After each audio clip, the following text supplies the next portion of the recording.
Welcome back. We're going to start our first big project, which is the Northern Lights or galaxy, depending on your perspective of the universe, I guess. But I'm really excited to show you this particular type of painting because it was the first painting I did where I really got to practice wet on wet and understand the beautiful nature that is watercolor. It's so beautiful but so uncontrollable, a little bit like life. And the way I found the Northern Lights and wet on wet technique was I was sharing everything I was learning on Instagram, and a friend reached out and said, could you please paint me the Northern Lights? I didn't know how to, so I did lots of online tutorials to figure out how to do it. So it's a real privilege to be able to share and build onto the knowledge of the community with you here today. So if you love this painting and love the process, please share it with someone else and help them discover the world of watercolor. All right, let's get into it. So you're going to have your clipboard and your piece of watercolor pad. We're just going to tear off a sheet so we protect the rest of our beautiful paper from getting all wrecked and watercolory. So we're going to flip our clipboard over so we're working with the back side of it. And it is a little bit dirty because my bench is a bit dirty, but that's okay. And you'll see that you'll have a little tilt from where the clip is, and that's actually great. That's going to help us get a bit of movement into the painting without doing any work whatsoever, which is what we want. So grab your paper, pop it in the middle, and then grab some masking tape, and we're just going to mask down the edges. And you want to do this so there's about 1/2 centimeter of paper, and press down really firmly so it seals onto the paper. And that's going to help us a bit later on down the track when we peel it off to get a nice crisp white edge. It doesn't matter if it's not perfect. This is your first watercolor. Be kind, be loving to yourself. It's just about really strapping on the paper to the board so when we get it nice and wet, it doesn't go all floppy and droopy on us and we can't control it. So this is a little insurance policy. So we have the tiniest bit of control here.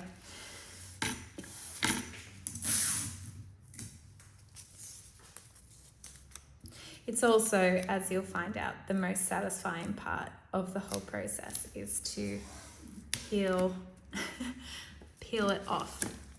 Okay, so there we go. We've masked our edge. We're going to go straight in.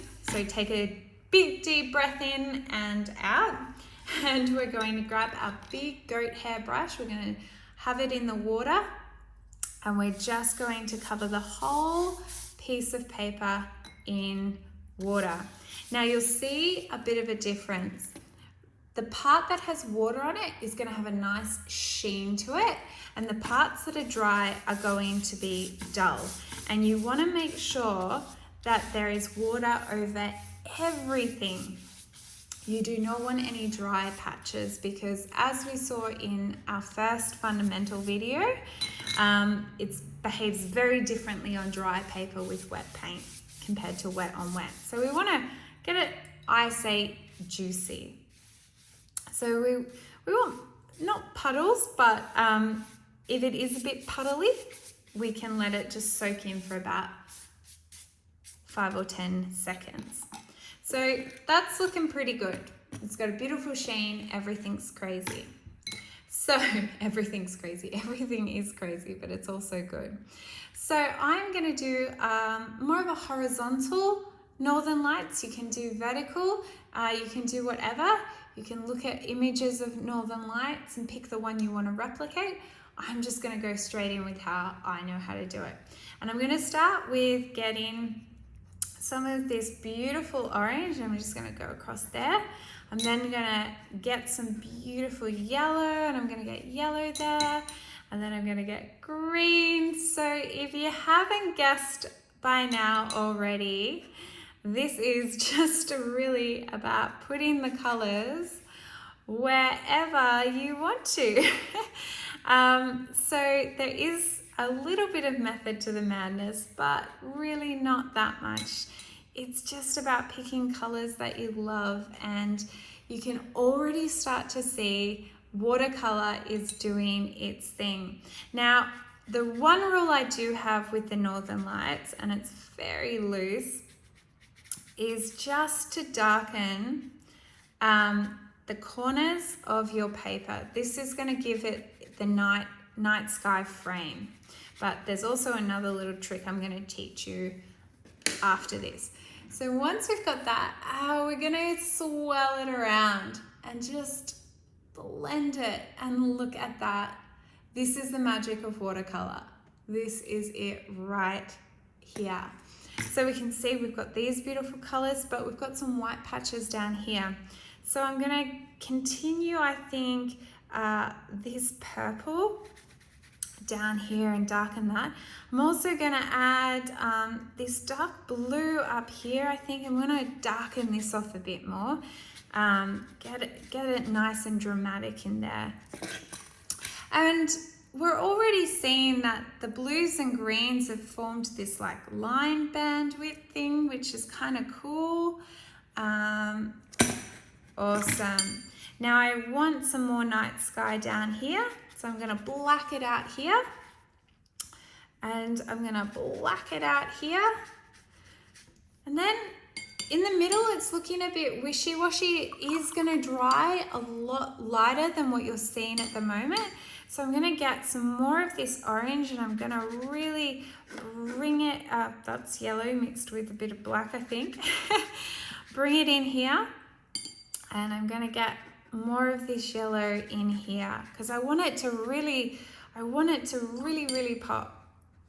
And yeah, so you have about a minute a minute and a half to work with the colors before you just need to stop and be like, I've done as much as I can for this wipe around. Now see here where it's going to blend a lot more while it dries. But if you want to help it a bit, you can put some water in. And I'm going to put a little bit of dark blue in here, I think. And so it kind of looks like the sky's bleeding down. Maybe it'll look terrible. I don't know. Who knows what can happen.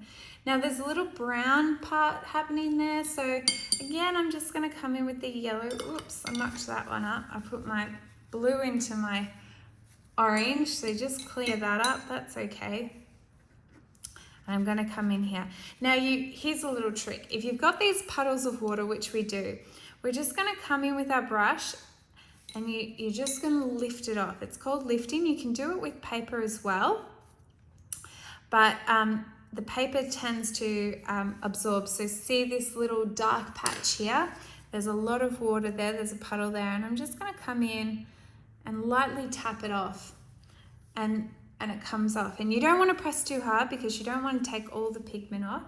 But we're just going to take a bit of that brown off. And a little bit here because it's just too much water. And then I'm going to come in, quickly rewet, and look, honestly, you can already see that it's starting to bubble a bit here, or mushroom, and that's not what we want. We want it all to blend. So I'm just adding a little, and this is part of it. Look, I'm trying to control it. Let's be honest. I'm just like, oh, maybe I did it wrong. Maybe it's not right. Maybe it's going to look shit and terrible. But I can tell you it won't. And if it does, then that's what it was meant to look like the whole time. So we've got our first layer. Now we're going to go have a cup of coffee, chill out, let it dry. Feel free to move it into the sun so it can dry a little bit quicker. And then we're going to come back for our second layer. Great job. Big breath in, big breath out. You did amazing and well done. And we're going to come back to see a transformed piece. Okay, so we've got our painting back and it's all lovely and dry. I only popped it in the sun for about 5 to 10 minutes and you can already see it's changed. Now, what I really like to do with my paintings is just turn it around and see where I like it the best. And I think actually this way is quite cool compared to the other way. So what we're going to do now is what's called a second wash and a bit of a darkening. So the beautiful thing with, another beautiful thing with watercolor is you can layer. So as it dries, you can put another layer, and more layers you put on, the more intense the color becomes. So you can constantly rework them to a point. And sometimes you just have to give up on them as well. So what we're going to do is we're going to grab our big brush again and dip it in our water, and we're going to coat the whole painting quite quickly with water again. And it's going to activate the paint, so you don't want to brush too much. It's already kind of activating everything. And all we're going to do is come back there with our black. And this is going to be adding our night sky to this.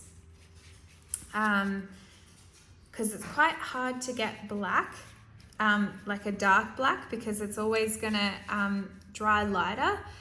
So the secret to that is a lot more pigment. And see this kind of like blotchy thing that I was like, oh, that's a bit intense.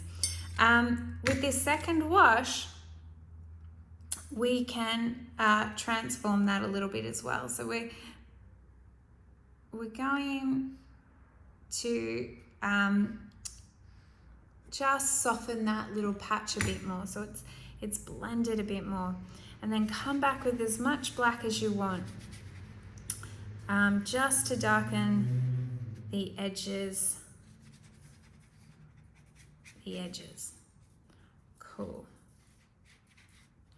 And one final little wiggle, just a little wiggle to soften those edges.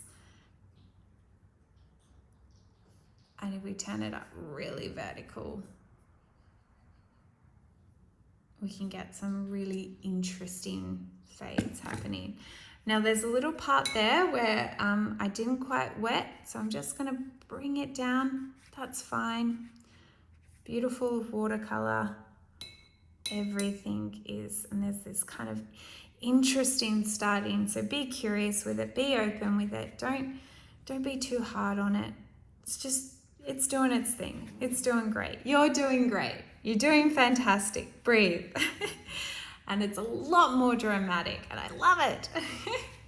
Okay, we're gonna let this outside to dry, and then we're gonna come back and do our last step, which is adding a bit of atmosphere and trees and stars to it.